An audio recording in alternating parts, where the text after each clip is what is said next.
আসসালামু আলাইকুম রহমতুল্লাহি ওয়া বারাকাতুহু। আমি আপনাদের সামনে আজকে একটি বিষয় নিয়ে উপস্থিত হয়েছি। সেই বিষয়টি হলো, বিভিন্ন মাদ্রাসার মধ্যে দেখা যায় যে মানুষ কোরআন শরীফ দান করে থাকে এবং কোরআন শরীফ দান করতে করতে অনেক কোরআন শরীফ হয়ে যায়।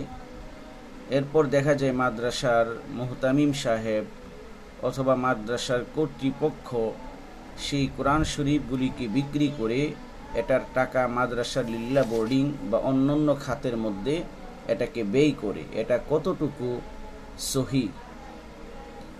এটার উত্তর হলো, যে কোনো কাজের জন্য দান করা হয়েছে, যে কাজের জন্য এই কোরআন শরীফ দান করা হয়েছে, সেই কাজেই ব্যবহার করা শরীয়তের বিধান।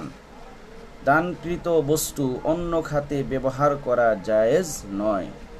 মাদ্রাসায় কোরআন শরীফ দান করার উদ্দেশ্য হচ্ছে তার তেলাওয়াত না করে অন্য কোনো খাতে এর ব্যবহার শরীয়ত সম্মত নয়। সুতরাং আলোচ্য কোরআন শরীফগুলো যেসব মাদ্রাসায় বা মসজিদে কোরআন শরীফের প্রয়োজন আছে বা পড়নেওয়ালা আছে, তথায় দিয়ে দেয়া যেতে পারে। কোরআন শরীফের জন্য দানকৃত টাকারও অনুরূপ বিধান প্রযোজ্য।